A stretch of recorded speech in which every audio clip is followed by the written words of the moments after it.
السلام علیکم محترم ناظرین، آج ہم سنیں گے ایک ایسی مسجد کا واقعہ جس کو اسلام کے اندر جلا دیا گیا۔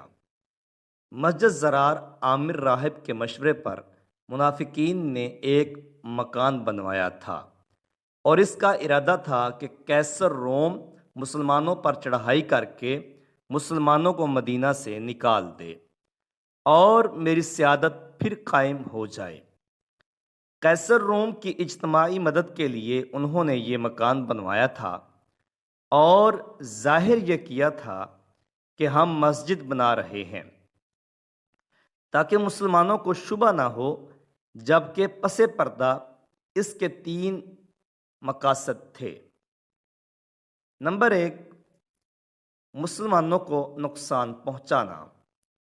نمبر 2، مسلمانوں کی جماعت میں تفریق پیدا کرنا کہ مسلمانوں کی جماعت کے 2 ٹکڑے ہو جائیں، ایک ٹکڑا اس مسجد میں نماز پڑھنے والوں کا الگ ہو جائے، اور نمبر 3، یہاں مسلمانوں کے خلاف سازش کیا کریں۔ منافقین نے مسجد تعمیر کرنے کے بعد مسلمانوں کو فریب دینے اور دھوکے میں رکھنے کے لیے یہ ارادہ کیا کہ خود رسول اللہ صلی اللہ علیہ وسلم سے ایک نماز اس جگہ پڑھوا دیں تاکہ سب مسلمان مطمئن ہو جائیں کہ یہ بھی ایک مسجد ہے۔ ان کا ایک وفد رسول اللہ صلی اللہ علیہ وسلم کے پاس گیا۔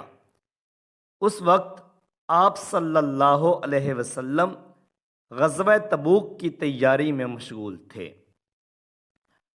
آپ صلی اللہ علیہ وسلم نے یہ وعدہ کر لیا کہ اس وقت تو ہمیں سفر درپیش ہے، واپسی کے بعد ہم اس میں نماز پڑھ لیں گے، لیکن غزوہ تبوک سے واپسی کے وقت جبکہ آپ مدینہ طیبہ کے قریب ایک مقام پر رکے تو آیات نازل ہوئیں